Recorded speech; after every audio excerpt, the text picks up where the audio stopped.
Welcome everybody, and welcome to those who have just joined as well. We're going to make a start now. We're joined for this hybrid event by our speakers in Glasgow Meeting House in the UK. If you can just wave at us. And I'm really delighted to be able to introduce our speakers today, Lindsey Fielder Cook, who is the representative for climate change at the Quaker UN Office in Geneva, and Olivia Hanks, the Programme Manager for Economics and Sustainability at Quakers in Britain. And QNO works under the name of Friends World Committee for Consultation, FWCC, at the UNFCCC climate negotiations, representing Friends at the global level and offering Quakers all over the world the chance to contribute to world affairs. And our colleagues at Britain Yearly Meeting are participating at the COP this year due to the UK hosting the conference. So it's a really special opportunity to have so many Quakers present and having a really strong Quaker voice at the COP this year. We're going to ask both of our speakers 2 questions, and then we're going to open up to questions from the audience as well.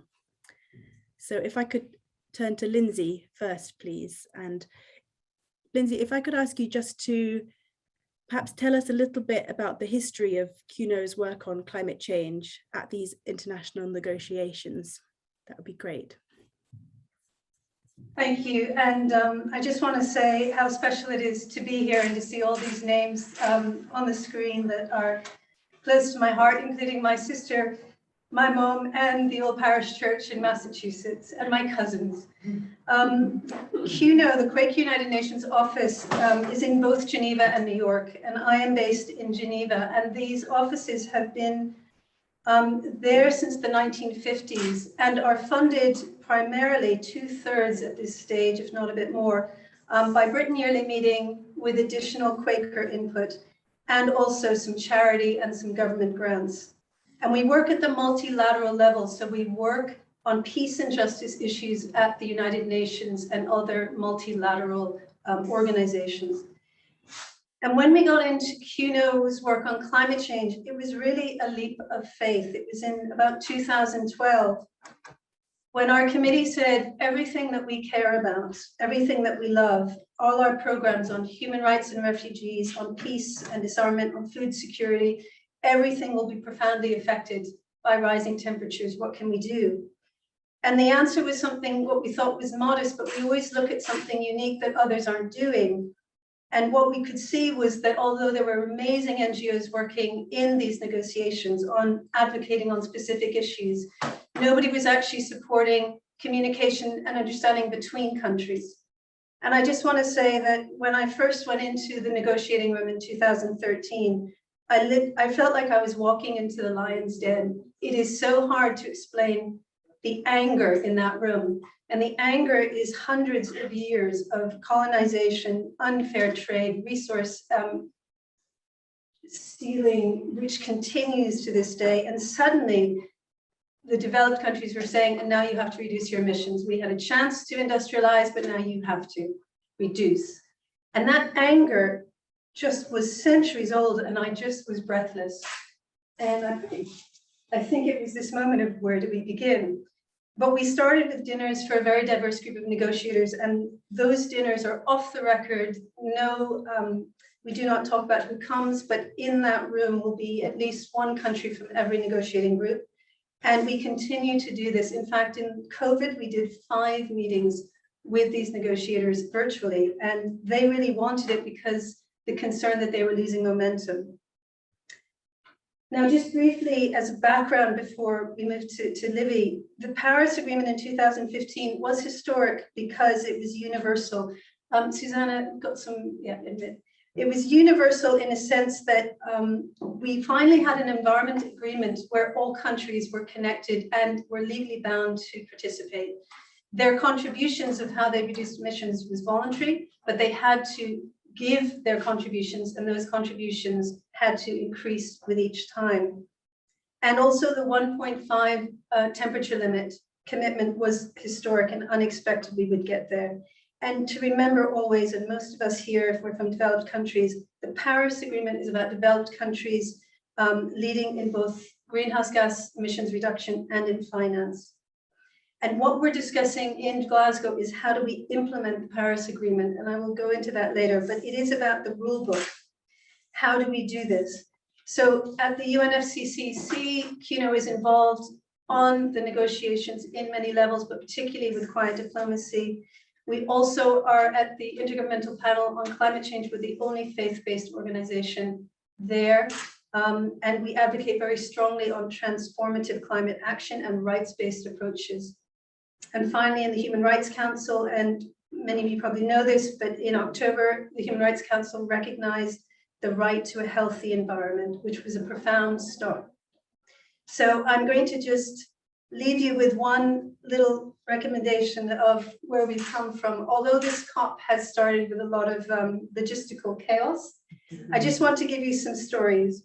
My first COP in Warsaw, the COP19, the president, our Alok Sharma version, was fired in the first week as Minister of Environment, causing huge disruption and put back. In Paris, there was a massive terrorist attack a month before that COP, and we thought it would be cancelled, but they went ahead. In Katowice, in the COP24 2018, it was built on a coal mine, and they had a coal exhibition opposite the COP. We also had police arresting activists, banging on their doors where they were staying and trying to get them out of the country. And then the last COP in 2019, the Chilean people were protesting the privatization of their economy, which is so deep. The protests were so strong that a month before the COP, they shifted it to Madrid. So you can imagine how many activists could no longer come into Madrid. So I just want to share that, as we always have challenges.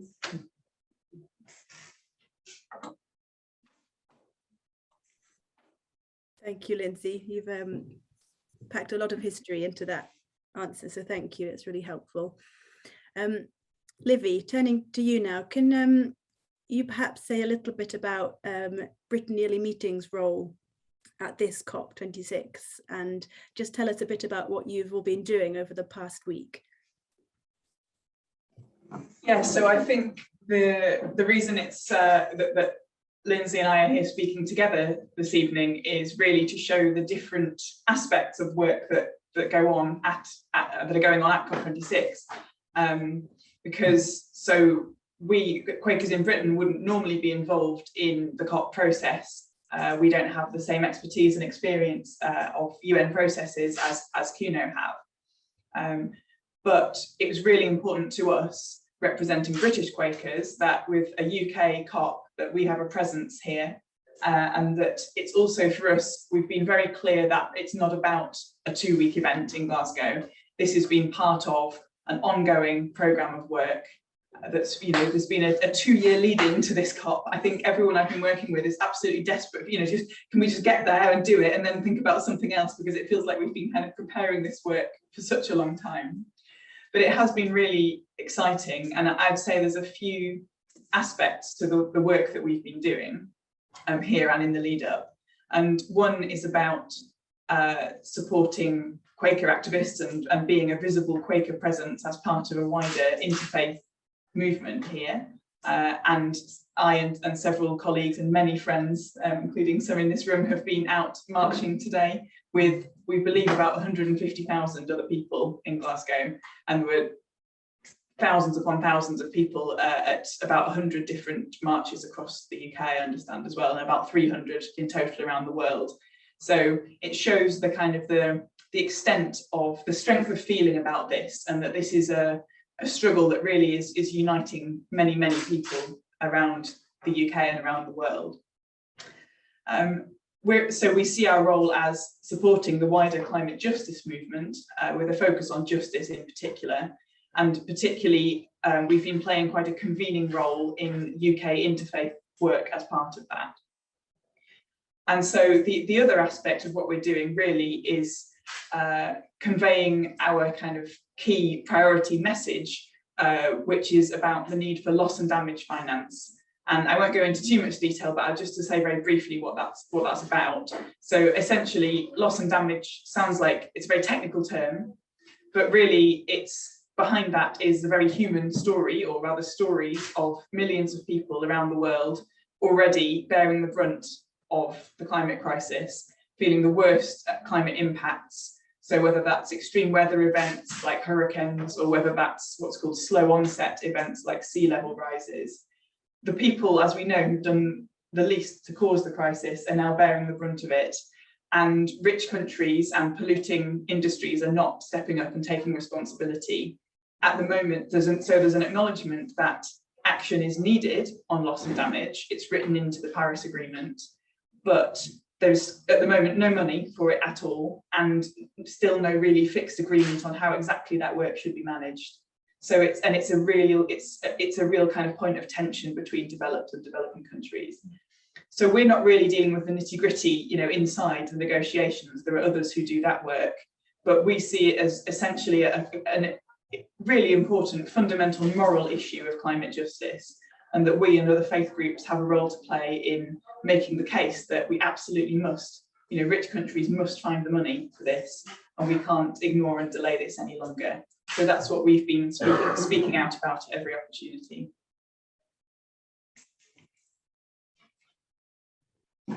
Thanks very much, Livy.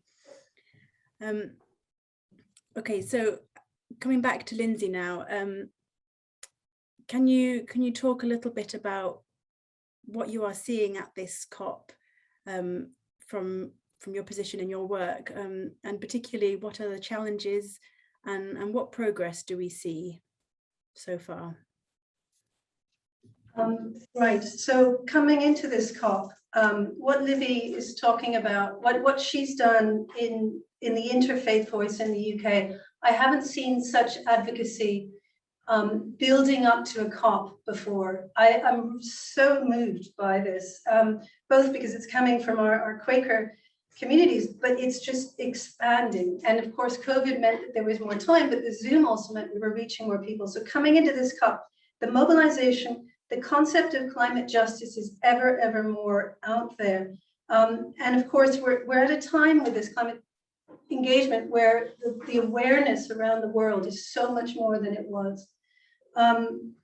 Coming into this COP, I'm going to sound a bit technical, but I just want to explain some of the technical side of what's going in, and then I'm going to the challenges, and then also give some wider reflections. The geopolitics around a COP are incredibly important. The geopolitics for this COP are better than they were in 2019. The China-US difficult relationship doesn't help, but it helps to have John Kerry walking around his group all the time in there. It just shows we have the EU basically trying to keep this going with Latin American states and others just in the last couple of years. So this has really helped. There are huge expectations on this COP, which is difficult because you hear this narrative that this is our last chance. It's not, but it is an incredibly important COP. It's important because there was a promise to have 100 billion a year for developing countries by 2020. That has not materialized. And although they say it's 80 billion, a significant amount of that is loans. It's not grants. And developing countries are already profoundly in debt. And they don't have any control over what they define as the money going in, or how they can show the accountability, or how it is delivered. And it's not actually in the Paris Agreement. But that's a trust issue, because that 100 billion was said by Hillary Clinton back in 2009, and it helped get people wanting to say, we'll be part of this agreement. The need to finish the rule book is what they're doing in there right now. Now, it sounds technical, but it's incredibly important. How do we implement the Paris Agreement? And it's been now 4 years, and they're stuck on some major issues. And in addition, the nationally determined contributions, as you know, they were all to be here. They're supposed to be updated, and they are at 2.7 Celsius, even if they had all the money to do it, right? We would at this stage, now this is going to sound odd, but it's almost a good piece of news. If we did nothing and just stayed where we carried on as we were doing emissions now, we would hit 3.7 Celsius by 2100. Catastrophic. But 5 years ago, it was 4.8. And I just learned that from the IPCC. So I want to share that because it does reflect some action. Loss and damage. the faith voices, civil society is making this an issue at the COP that I think the UK was hoping to avoid. That's really powerful to watch. It's about finance. It's about a moral call, and it's about international finance. There are ways, aviation tax, extraction tax, that we can put money in to make sure that the people most affected now are not forgotten. And so looking at the COP, it started with several declarations, as you know, but they're declarations, they're not legally bound yet, but they have given a sense of hope on the forests, on methane, on coal.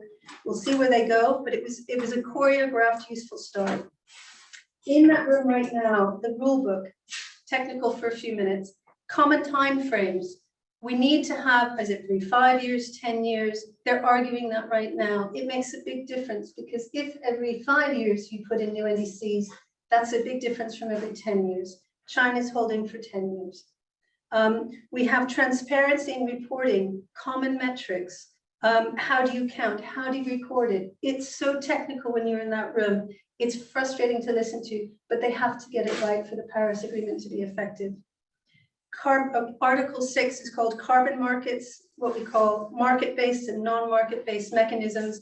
It's a part of the Paris Agreement that was written up literally a day or two before it was signed. It wasn't expected to be in the Paris Agreement.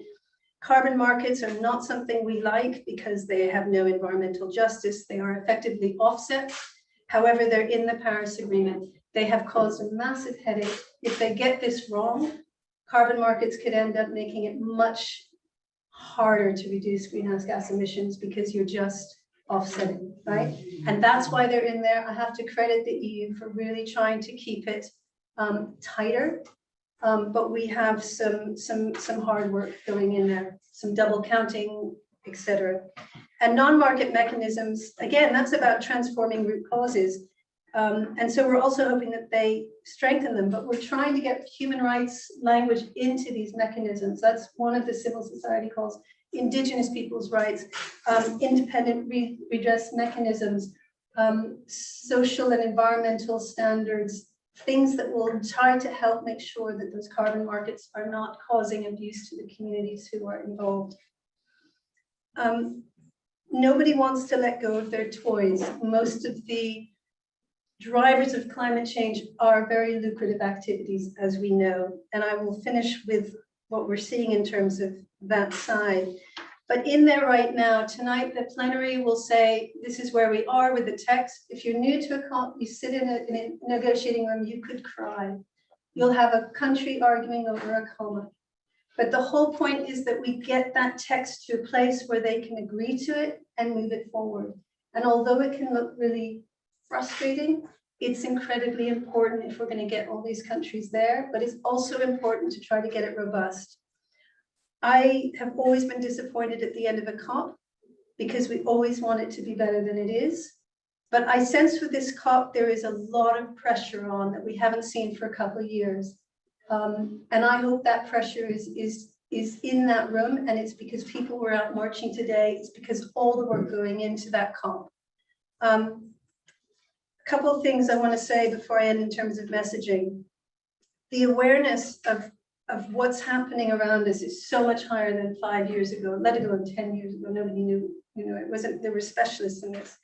The 1.5 temperature limit has been taken up across the board. Even the US is talking about this. The understanding of justice is ever more in that room, but it is a constant fight as human rights are constantly there. There is greenwashing, there is denial, but the interesting thing about denial is not about climate change science. We're beyond that. The denial is about actually transforming the root causes. So when you see those declarations on methane, they're not talking about reducing oil and gas. They're talking about dealing with methane. It's an important start. But the main countries, Norway is not talking about reducing its extraction. The US, Biden just asked for them to, OPEC, to increase their oil production because he was worried about gas prices. The major emitters are not there yet, and we have to keep that pressure in there. So in some ways for me, a COP is seeing what are they talking about and what are they not talking about? What is the next step? And the net zero is the big term, rebalance, but be careful because it's being used as a way to avoid reducing our extraction and our production by planting more trees or doing offsets. Look at the policies, see the policies and ask questions.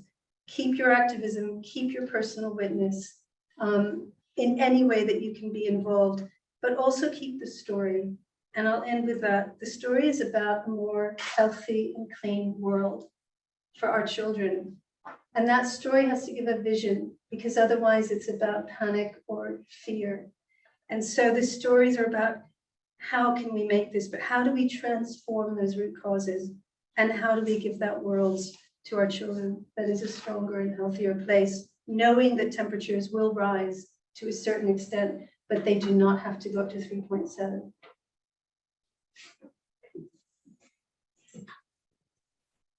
Thank you, Lindsay, for those fascinating insights into the negotiations and for your encouraging words at the end.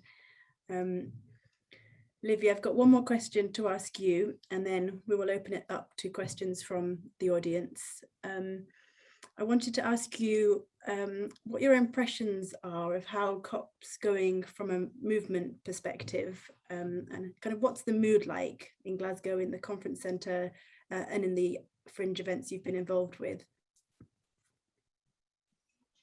I think, so just to say, it's my first COP, so I don't have anything to compare it to, but I'm also hearing, you know, feedback from people who have been to a lot of COPs before, and that, you know, the kind of the way that people are feeling about this one. I think people have been very frustrated and angry with some of the access issues that we've been seeing. And it's true that the UK presidency faced enormous hurdles with COVID, but I think, you know, they have had 2 years to prepare for this. And really, it's not acceptable that, you know, observers are unable to observe. In some cases, I think even, you know, negotiators are finding they can't get into spaces that they need to be in. And that there's the app where people are supposed to be able to access, you know, to observe events that they can't be physically in the room for, is really kind of hit and miss. It's not working well for people. So that's really problematic for this COP. I mean, it's, you know, it's a really important COP, and we shouldn't ever be seeing those issues. But also I worry a bit about the precedent it sets as well, that it becomes easier to exclude observers from the room and to do that again in future. So that's something very negative that I'm hearing. And people have told me this before, but I really have noticed, I've been very struck by the disconnect between the inside and the outside. In general, just the mood of it, and how, you know, I got my accreditation to be in the official, what's known as the blue zone, where the negotiations take place. And it's a bewildering place. I haven't actually spent very much time there, because I think our role mainly is outside that. But it's kind of, it feels to me largely like a trade show. Like, a lot of the space is taken up with the country pavilions, and there's lots of, you know, sponsorship everywhere. And then you know, you hear from the scientists and how dire it all is, or you step outside into the streets and you feel the kind of the anger, but also the energy that's out there, because that's the other side of it. And I think I was so moved and inspired and excited by the youth march yesterday, and by the day of action today. I think it was absolutely incredible. And I mean, today in particular, well, what struck me in particular is how the unions are marching in solidarity now with the climate movement. You know, today in Glasgow, there were 13 blocks, 13 different sections of the march. And so that included Indigenous peoples, that included workers and unions, health workers, people from kind of whose concerns are primarily about nature. It was, you know, it was incredibly, and Glasgow communities as well. It was beautiful to see. And we also saw earlier in the week so youth strikers and climate justice activists joining the cleaning workers, the refuse workers who are on strike at the moment. They were joined on the picket lines by climate activists, and that has really built solidarity. And as a result, they've supported with stewarding the youth march yesterday and the march. So, you know, we're really seeing solidarity in a way I think that's been very difficult in the UK in recent years. So that's incredibly exciting. So it's kind of it's hard, I think, to get an overall sense of how it's going, because a lot of what goes on inside is so opaque to most people. But I feel what I'm seeing on the outside, I feel very excited by the scale of the kind of the protest, and also my impression is that people are much more kind of conversant with, so the climate movement is much more conversant with principles of justice than it was even a couple of years ago. That for me has moved on hugely. People are talking about loss and damage, people are talking about fairness and justice, people are much more conscious, I think, of putting Indigenous voices and Global South voices at the forefront. And there's quite a lot of critique around net zero and false solutions and greenwash. So I think all of that feels like that's moved on quite a long way in the last few years. Does that answer your question to some extent? Yeah, brilliantly. Thank you, Livy. I think, I mean, you've both given a real sense to those of us who aren't there of sort of what it feels like and what's happening. And it's just been fascinating hearing your insights. Thank you so much. I think we're now going to open up to comments, questions for our speakers from the audience. So if I could, for people on Zoom, if you click on the little reactions icon, it will give you the opportunity to raise a hand, and then that will show me who wants to ask a question, and I will call on you in turn. And from the meeting house, we'll alternate questions and go to the meeting house. And I may not be able to see everybody on the screen, so perhaps, Janie, you could raise your hand if there's somebody who has a question and I can see you. Okay. So for the first question, Marjorie. Hi everybody, I'm in Hayes near Heathrow, and I'm a retired nurse and midwife. I'd just like to put 4 quick questions to you and points to discuss. What are we going to do about the warlords in the world? Because we do need to grow up and be peaceful beings on this one and only planet. And whilst we're all getting together to hug the planet, they're bombing the planet. So that's one thing that I need to look at. And the other question is about the finance side, the Glasgow Financial Alliance. There are about $70 trillion asset for us to use. But I feel that we need to, that every dollar belongs to every global citizen on this earth. And we need accountability, we need transparency, where that money is going. We need audits and measure of outcomes of projects and making sure that it's going to achieve the goal of healing this planet and having a future for our grandchildren. The other one is this impact. We've been around Boris's constituency today in Uxbridge up the road, and the health impact is so important as well of the extreme weathers. So we need to prepare for that. We need to train citizens for crisis and emergency services, because we're not going to be able to avert things immediately. So we are going to go into crisis mode, and many countries are already in that. My heart is going out to Madagascar at the moment. It's dreadful what you're seeing. And the last one that I want to point out, and it's something that's just come out with the last speaker as well. And I've been trying to get the leaders to take this on board. There are so many groups around the world that are coming up with such amazing ideas. And it's like we need to weave them all together so that we can be strong. We can make a strong network around the world. For the last few months, I've been using Zoom to link with doctors in America, doctors in Australia, and also our own doctors in Great Britain. And I'm part of MEDAC, an activist group that's looking at a greener health service and things. And it's so important to be able to share ideas. And that's what I would have liked to have heard from the leaders, and certainly not leaders going asleep in the middle of the conference. That wasn't very good, was it? So that's what I'm putting forward.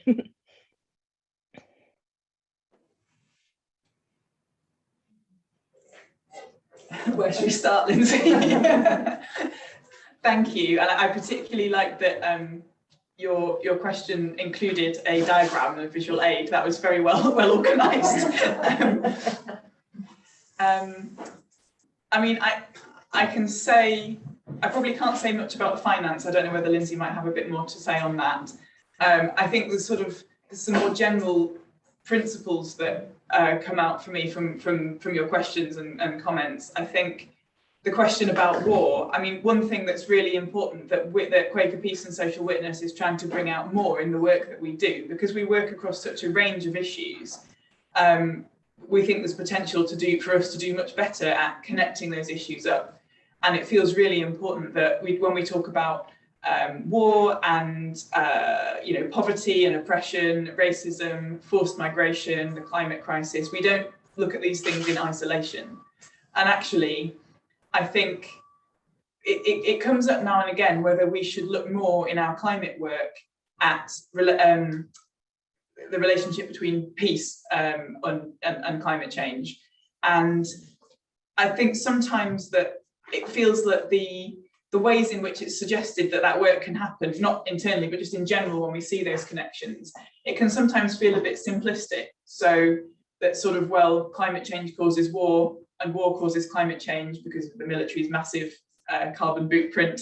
But actually, I think what's more important, or what's important for us, if we're really going to understand the connections, is to look at the common roots of all these crises, which comes back to our economic system, basically. It comes back to capitalism. And I think that's what we have to kind of keep our eyes on, because otherwise we'll keep looking at the symptoms and not really connecting them back to their roots. And I guess that also kind of relates to your last question about ideas and linking people up. And I think often, leaders are afraid of people power. And actually, what we're doing now when we build a movement and when we connect up with people across borders and across difference, we're building our power. And for me, that's got to be at the heart of all of this, because leaders aren't going to do what we need them to do unless we make them do it, basically by building a movement that's so powerful that it can't be resisted, and by showing people what their power looks like and encouraging people to really seize their democratic right. By seize, I mean, embrace their democratic rights and educate themselves, work collectively, all of those things. It's really complex, it's difficult, but I think it's those kind of cross-cutting issues that we have to be collectively working on if we're going to make headway with the massive global crises that we're facing. So it's kind of a big, broad answer, but there were some quite big questions. I just have a couple of points as I was writing down as you asked. The warlords, I think evermore this is the time to be saying, what is our military budget for? My own country in the States has over 700 billion a year. If we're actually really going to protect our people in front of an existential crisis, that narrative has to be pushed very strongly. What are we using that money for? If not to do the transformations we need, rather than money for weapons to kill people. Accountability and responsibility. I mean, it's a real crisis in the UK right now, in the government here. It is absolutely critical that we try to hold as much as we can the places of accountability. And when you see your government pushing the boundaries and realizing there's no accountability mechanism, then that's where we have to actually go down into how do we reform our government if those mechanisms aren't even there. And of course, we see it in the negotiations, which is what they're working on now for accountability. But there's so much more work to do. Resilience, COVID, so many lessons we can learn from COVID. Things that come into the climate, there's money when you want it, right? Political will, the money is there, but also the public services, resilience, helping societies, as you say, in the medical world, helping societies to be more resilient, because it's coming, it's here now. Even the poorest countries in the UK are affected.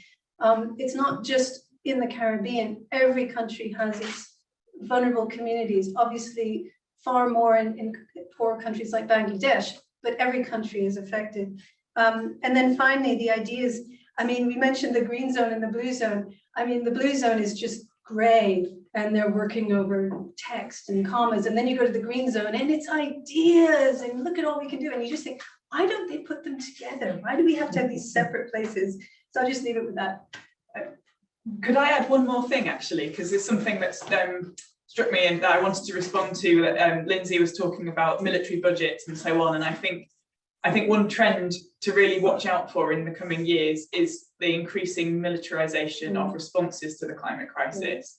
And we're seeing that already, how closely it's being tied up with kind of national security And actually security forces and the military have known, they've been including climate change in their kind of risk assessments and their plans for a long time. They know the threat that it represents, but also for them to some extent the opportunity that it represents for, to increase those military and security budgets even more. And I think that's, just something we have to be very aware of. I noticed the other day that Boris Johnson, having been careful to play down expectations just before the COP started, then when he spoke said, we're risking the collapse of civilization.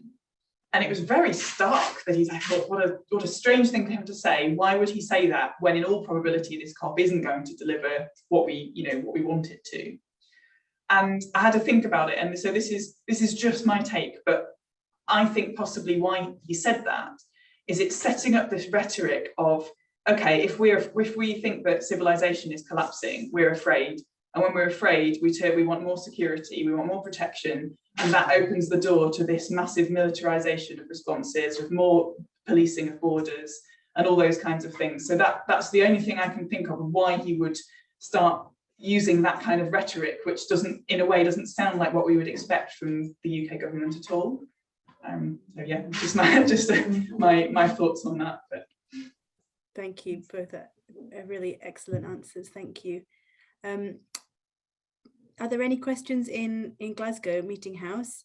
And just before we do, we've just had a reminder on Zoom to try and speak a little more slowly. So if we could all try and remember that. Well, I hope that the closed captions can translate a Glasgow accent, which may be a bit of a challenge.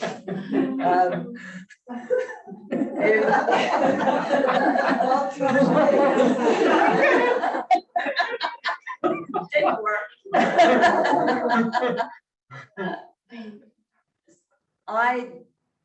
Since nobody else here has a hand up just now, I'm going to take my privilege here to ask.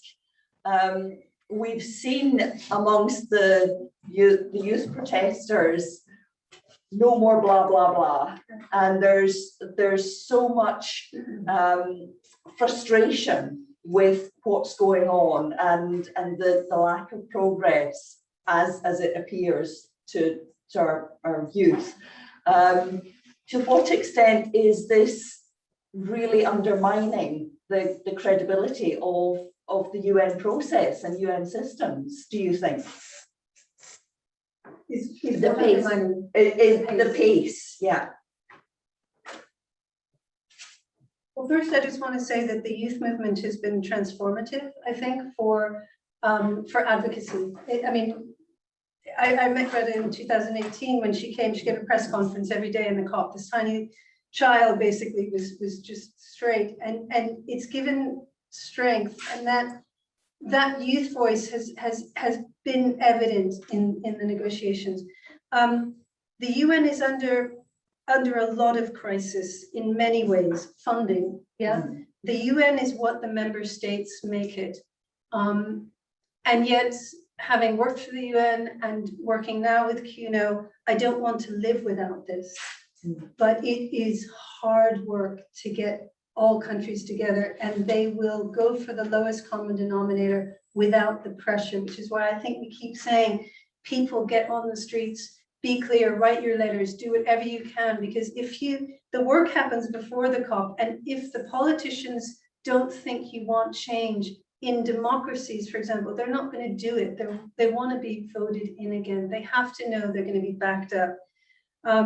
But it is hard for the UN, and the successes are not every day, and sometimes it's really painful.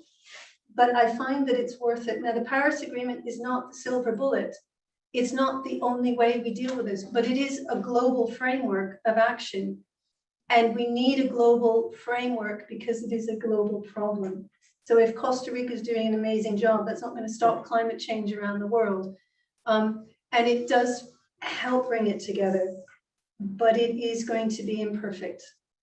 But I don't want it without. And I think that's why CUNO continues to be working at the UN and the IPCC and other places, because it's constantly trying to push the boundary of how much better could we do, and keep the human the human impact of your decisions on the table, understand the consequences of your decisions.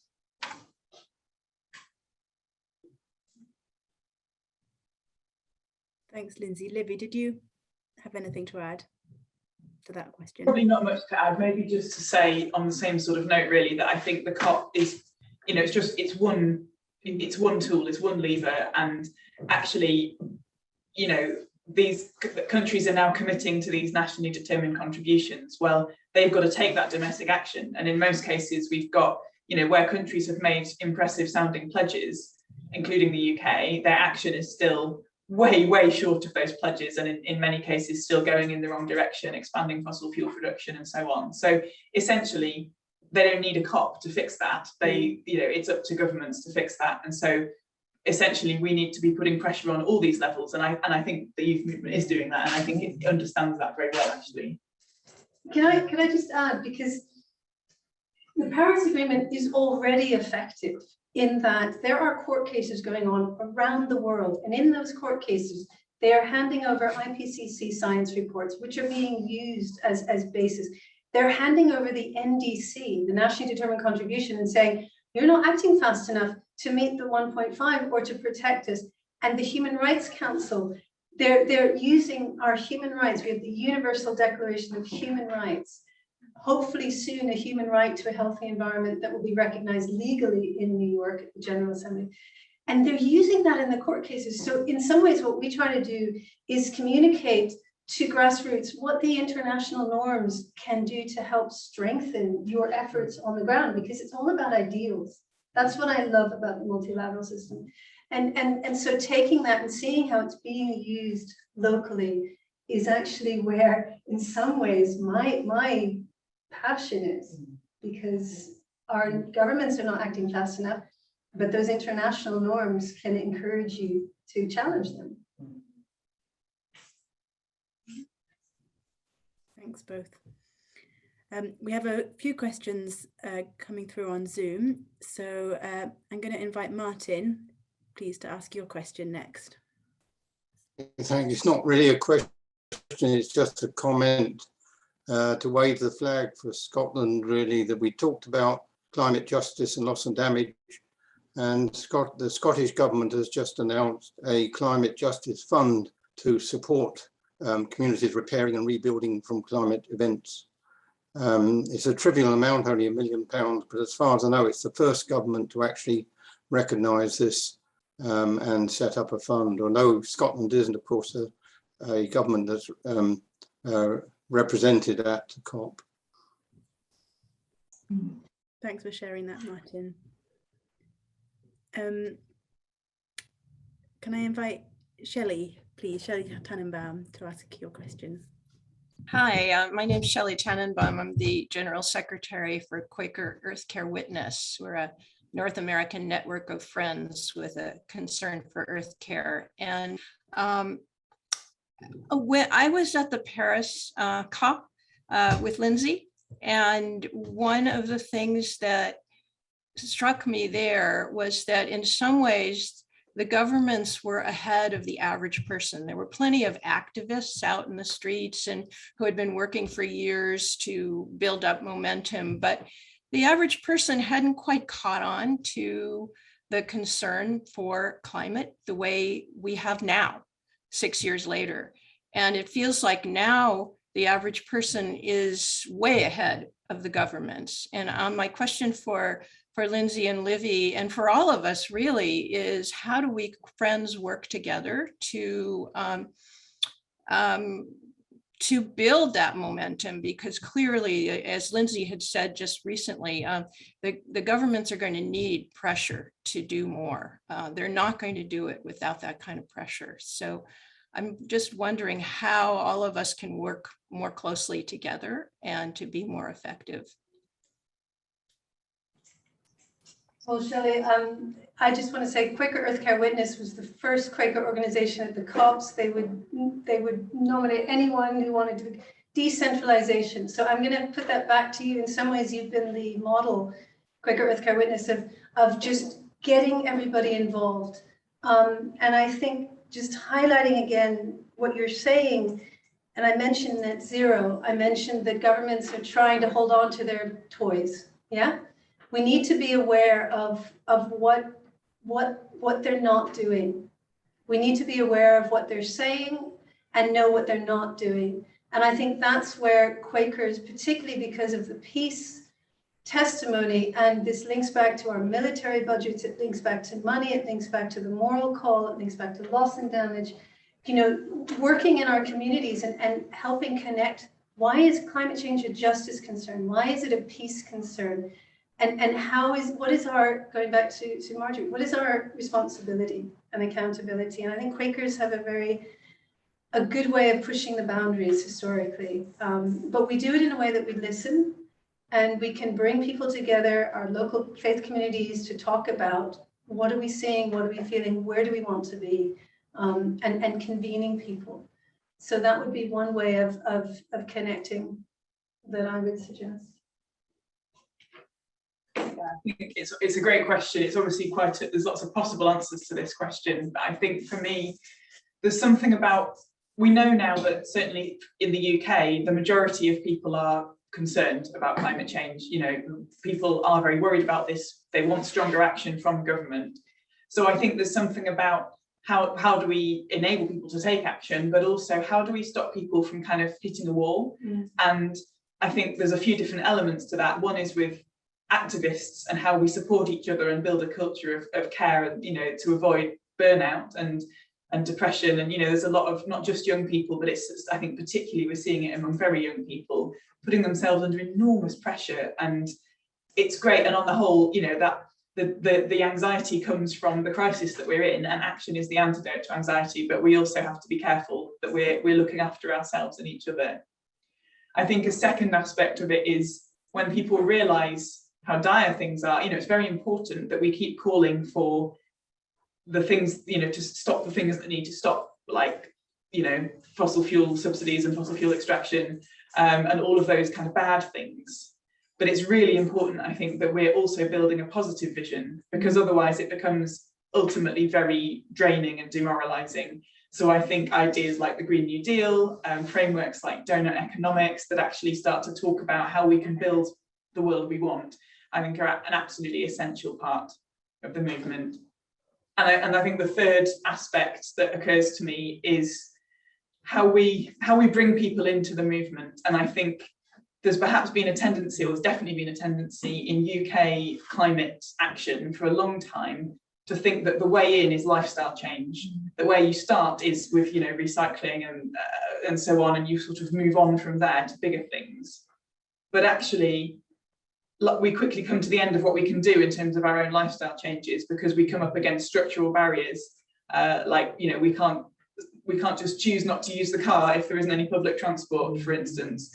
So I think it's a question of how do we support people to engage with those structural issues collectively, and actually when we think about ways into this work, it's not always about lifestyle change. That can be very alienating for some people who don't really have those choices or don't perceive themselves to have those choices. And actually engaging with collective action at a local level on issues of justice that people are concerned about is potentially a much more fruitful way in. So those are my three off the top of my head. How do we give people somewhere to go, basically?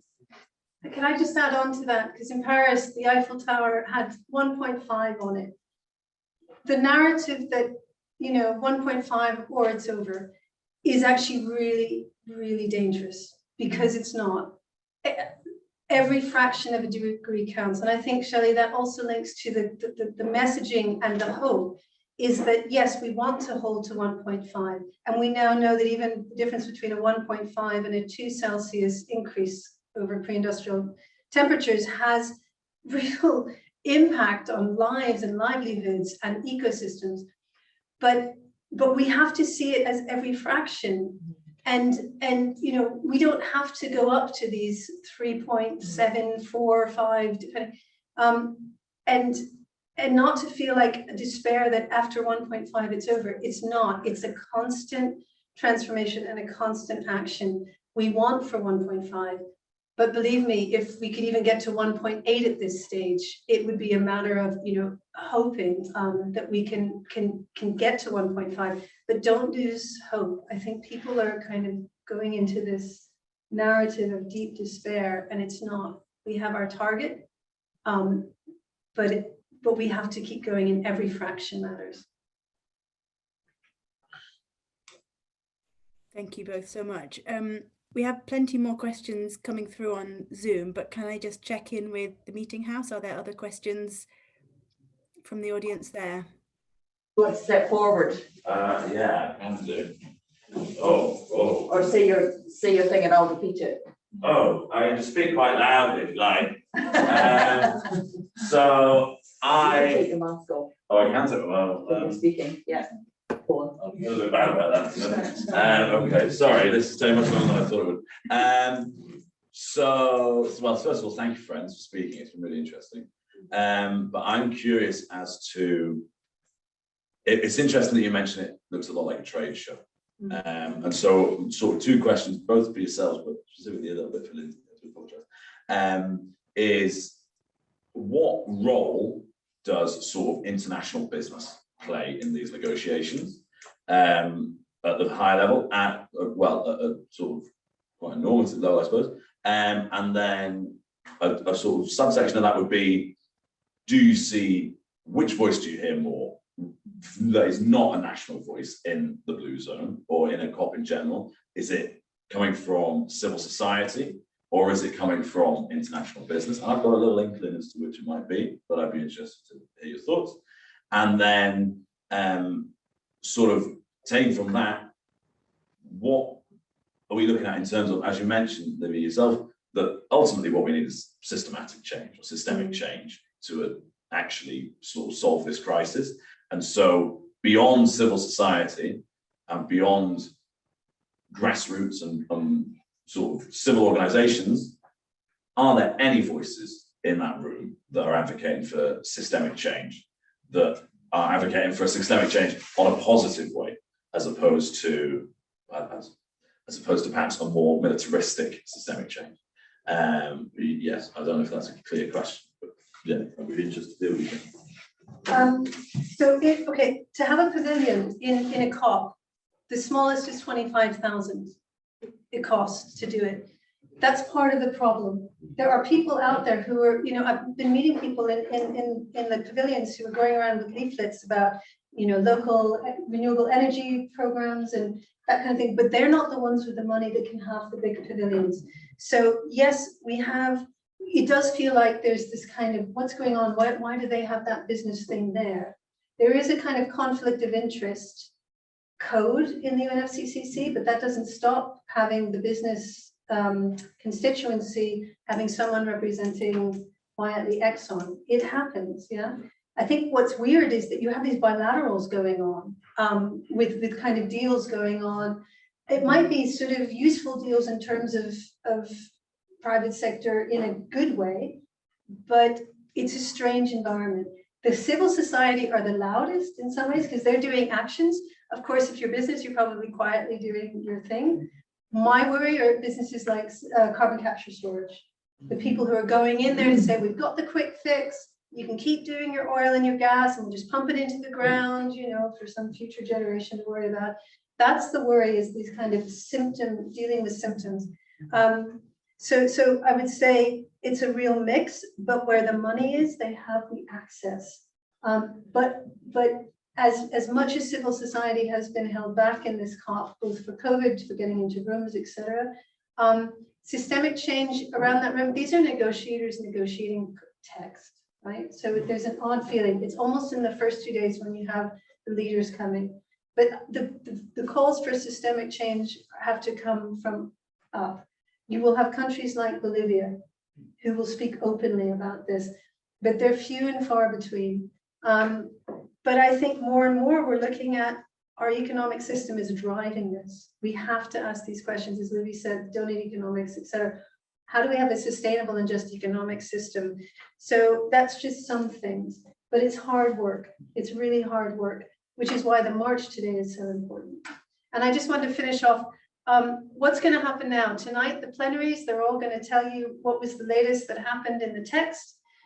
I don't think there's any real text that's been finalized. There may be a few pieces that were finalized. It's all going into next week. And what happens next week is that they start arm twisting, okay? And they may bring in ministers, or they may bring in, you know, so that's what's happening right now. Tonight, the plenary, we find out what progress was there in text. Most of it's going to be shifted into next week. It's supposed to finish Friday night. Never seen a COP finish on time. Madrid went to Sunday. We're working 24/7. And interesting, Madrid was good because they refused, and this is Latin America, EU, a number of sort of blocks came together, the SIDS, what we call the small island states, and said, it's not good enough. This carbon markets is not good enough. We're not going to pass it. So there's a lot of drama in those last hours. And that's where some of the courage comes out. Because the EU was blamed for a bad COP, but actually, I was so glad they said no.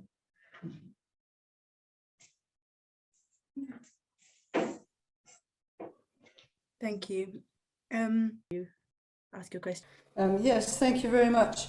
As far as I'm aware, there's been no talk at all about population during these negotiations. And should there not be targets within the NDCs for women's education and women's health to help women make choices about how many children they have and what age they marry and that sort of thing?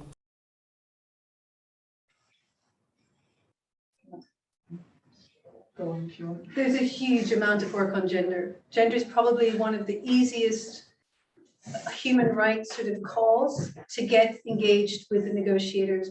It's not about population, but it's about ensuring that women are involved in the climate action. And it's been a long fight, but they are one of the most successful in terms of gender is more easy to bring into a text. But that's about empowering women. And in my experience, when women are more empowered, they may have more choices. But they're not talking about birth control. That would be seen as a national issue and not an international issue. And that goes back to sort of national sovereignty. Yeah, and I mean, I'd also like to add that I think the question of population as in any way a solution to the climate crisis is basically a red herring. Because if we're talking about, so the kind of the approaches that you're referring to, obviously, you know, women's education, access to contraception, well, those are things we should be supporting in their own right. I don't think they have anything to do with climate change, because the countries who need to be reducing their emissions are the rich countries. And for the most part, I know there are exceptions, but if you look at the UK, well, women's education and access to contraception isn't an issue here. Population isn't an issue here. Population birth rate is very low. In general, this is the pattern that we see, you know, across developed countries. The birth rate is absolutely through the floor. We're seeing that, you know, 40% of young people feel hesitant to have children because of the world that they'd be, you know, bequeathing to them. And so I think there's so many reasons, I think, why it's not a helpful approach to the questions around climate.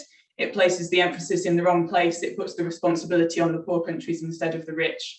And it also, if we're looking at timescales of, you know, a decade, maybe maximum 30 years to really, really get this under control, I don't like to think about what kind of population solutions anybody might be proposing across that kind of timescale. So yeah, I feel very strongly that this is, it is a red herring, and it's not something that I want to see the climate movement pursuing in any way. Thanks so much, both of you. Are there any other questions from the meeting house? No, I think that if there are a lot online, then we can take the online questions. Lovely. Elspeth. Thank you. Just thinking about the relationship that we've talked about a bit between the military and climate. There's many aspects on this. For example, the comparison, the global spend on military is so much more than spend on addressing climate change and the military emissions. One statistic I heard earlier today was that the military emissions in the United States military emissions exceed those of 145 other nations. That was really a shocking statistic. But something else has struck me. We hear a lot about how we haven't got the money, but I heard that 58 trillion pounds will be needed just to remove excess carbon from the atmosphere. If we have the means to do that, I'm not sure we do. But when there's a war, money is no object. And why are we not in a war effort globally against climate crisis? In World War II, 52% of GDP in the United Kingdom was being spent by the end of World War II on the war effort, and people accepted all sorts of restrictions and deprivations that were really quite severe in rationing and 4-inch baths and blackouts and the rest of it. So it can be done. When governments want to do something, they can find the money and they can take the action. So why is it not like that against climate change? Because we're too busy fighting COVID, perhaps, is the answer at the moment. But we need that sort of effort coming together globally. I think there's lots to unpack in there. I mean, I think you mentioned COVID, and to me, that's a much more obvious recent example. You know, the rich world can mobilise trillions at the drop of a hat when it wants to. And so it's absolutely not the shortage of money or the capacity to mobilise those funds that's the problem. So I guess really it comes down to, it's a question of self-interest. And I think on the whole, while there is much more international consensus around the need for climate action than there was, I think rich countries are still feeling that they can largely kind of shield themselves from the impacts. And they're seeing it as largely still a problem for the so-called developing world.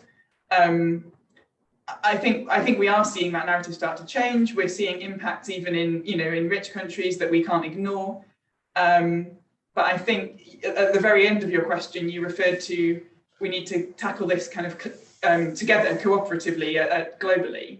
And of course, obviously that's not what happened with World War II, which was a world war.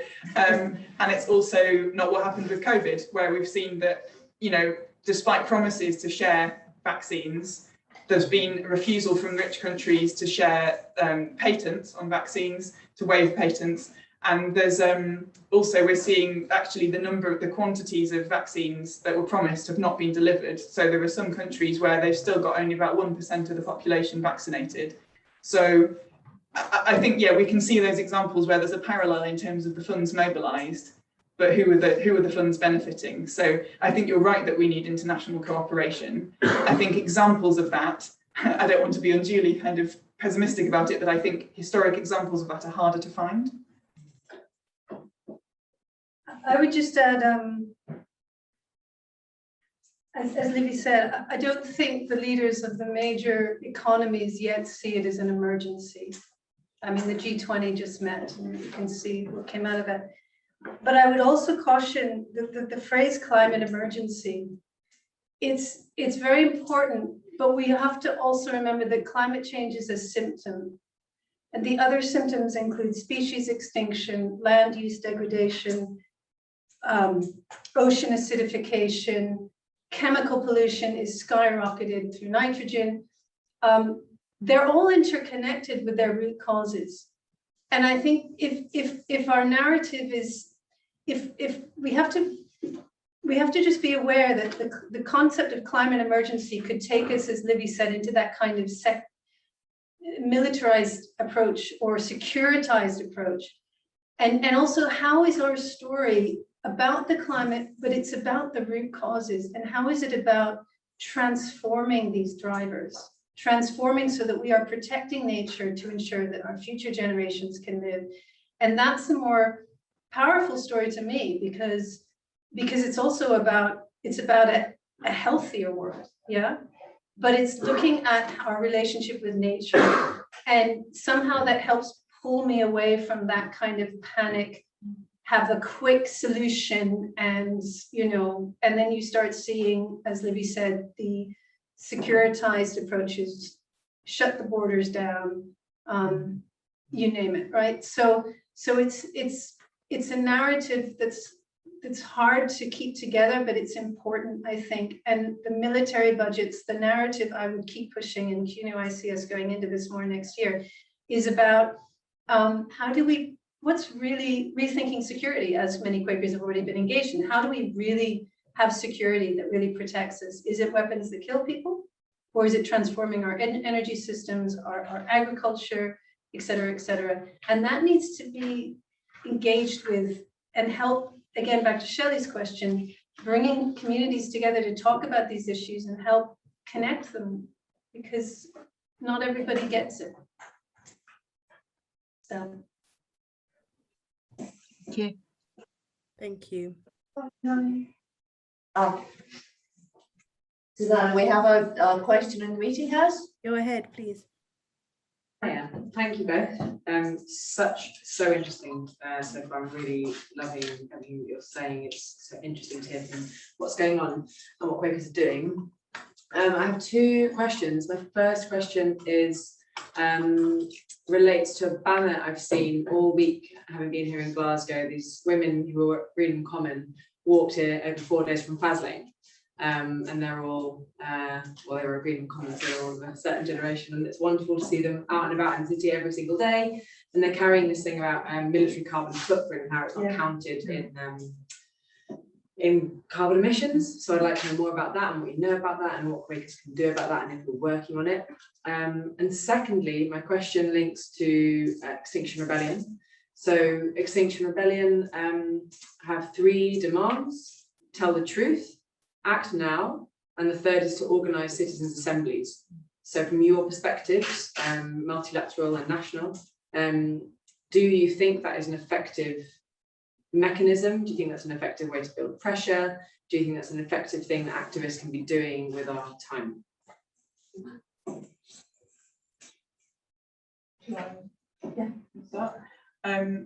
So on the first question, yeah, it's really shocking. I only learned this recently, that military emissions are not included. They don't come under the Paris Agreement. And so we did, Quakers in Britain signed a petition. In fact, we've seen 2 different petitions on this. There was one, and I can't remember, I'm afraid, where it originated, that we were asked to sign, which in the end we didn't. And we signed one from World Beyond War.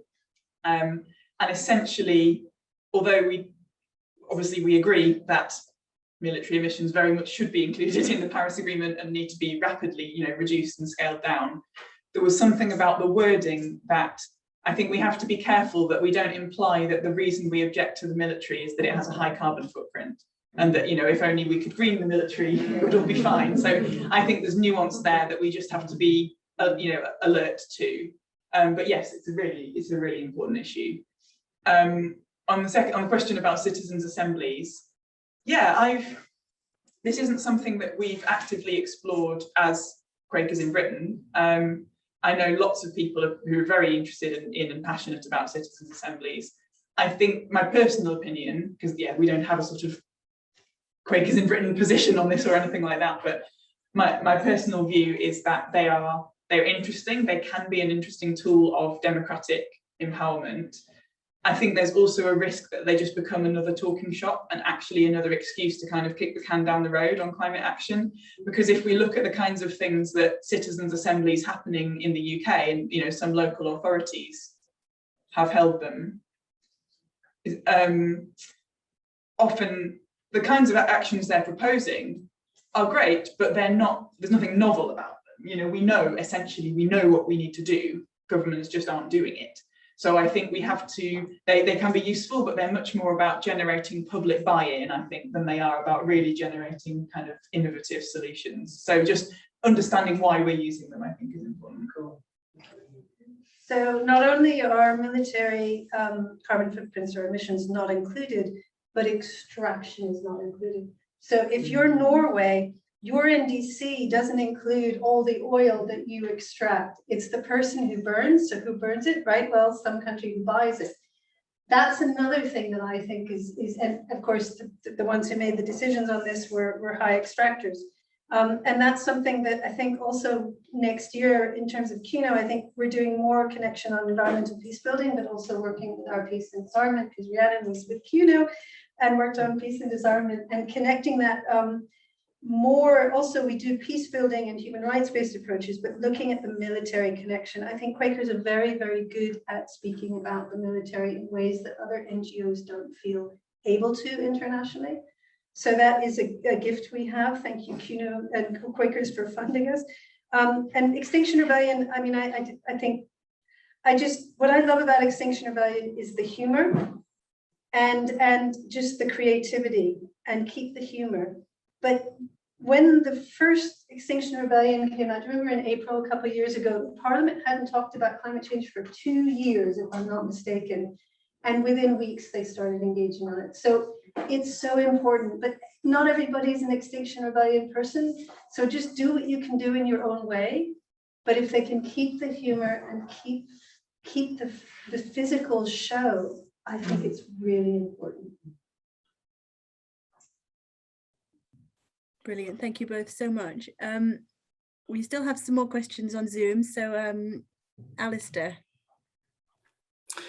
Yeah, this is a quick question. Coming out of COP26, there'll be a range of targets for countries and various other parts of the bodies that make up COP26. Is there any organisation that will be evaluating both the targets, but also the extent to which they're making progress towards achieving these targets? And by evaluating, I don't just mean a sort of straight percentage stuff, but I think looking at different aspects like social justice, etc., etc.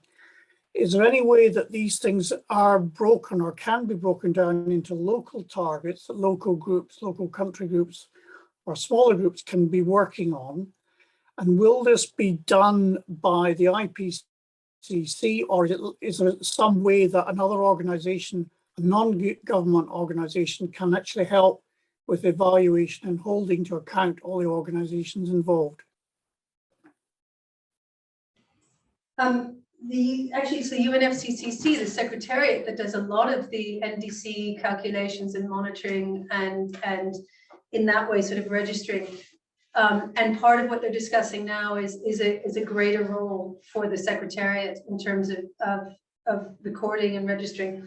But there's some amazing organizations that are also monitoring this, and they're non-profit, non-governmental in different countries. I mean, there's a range of them, and they look at different levels. But I mean, I can send you some, Alistair, if you want.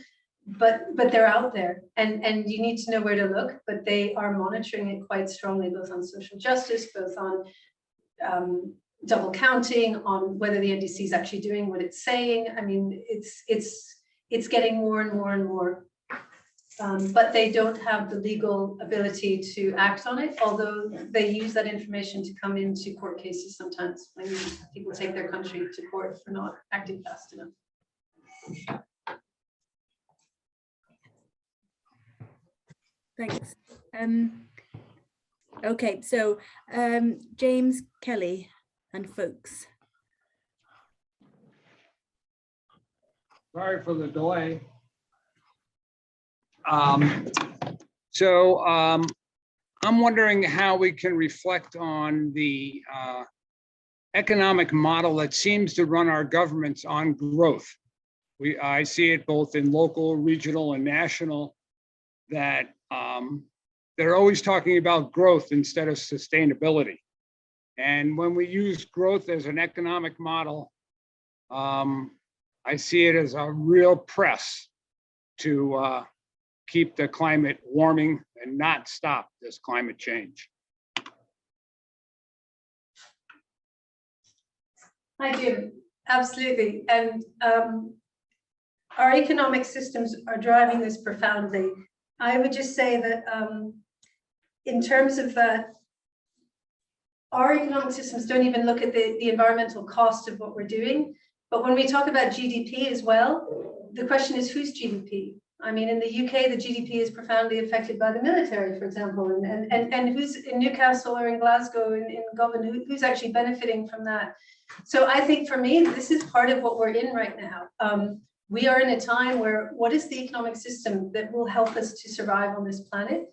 And I would hope that economists and in the universities, because for years they weren't teaching economics in a wide way of understanding. When I was at university, we looked at communism, socialism, capitalism, blah, blah, blah. And my understanding is they've kind of dropped that. And it's the sort of as standard as it goes. So I'm hoping that also within the universities, they will be picking up more to challenge what is the way forward. But it's the key one, Jim, absolutely. And Libby, you've done some work on economic justice. Yeah, I mean, I would agree with all that. And I think, yes, it has to be about, we don't necessarily need to call it degrowth. I don't think that's a particularly appealing kind of messaging approach, but I think essentially we have to look at our economy needs to be within environmental limits. And the models you were talking about being taught, kind of neoclassical economic models typically taught on economics courses, basically ignore energy as an input. So they just see these flows of capital and labor, and actually you think, well, where is that this wealth ultimately coming from? And that kind of those environmental limits have essentially been ignored in economics, which I find just completely kind of outrageous. I think that's starting to change, but it still seems to be quite a radical kind of fringe approach to look at other models, you know, as kind of on equal terms. Yeah, I mean, essentially, I think it's important. We sometimes talk about, and I think there's quite a widely shared call across, you know, sections of the climate movement and economic justice movement to stop focusing so much on GDP as a measure of prosperity.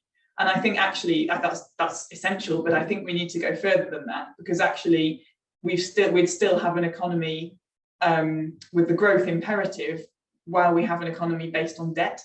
And that's a huge thing to tackle. But ultimately, I think that's where long-term, you know, that's where we need to be looking, because otherwise we're kind of requiring businesses, you know, constantly to kind of to borrow to generate that debt, and then they constantly need to grow because they're in debt and they need to, you know, keep up their debt, their interest repayments. So it's all really kind of, it's really complex and knotty, and I think it needs all the kind of the best thinkers we've got really to be working on this, and we shouldn't be indoctrinating our young people with these kind of, you know, neoclassical economics as though it were kind of some kind of eternal truth.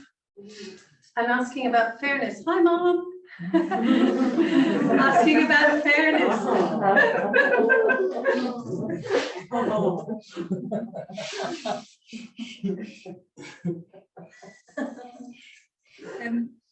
Thank you, everybody. I think we may need to wrap up. We could probably go on for a lot longer, but it is getting late, particularly for our speakers. And so I just want to say a really huge thank you to Lindsay and Livy, for both of you, for making time to share your reflections with us today, knowing how busy you are and how hard you're working over these 2 weeks. And I want to say thank you to Glasgow Friends for helping organise and co-host this event. We plan to email around a recording of the event in the coming days, so look out for that.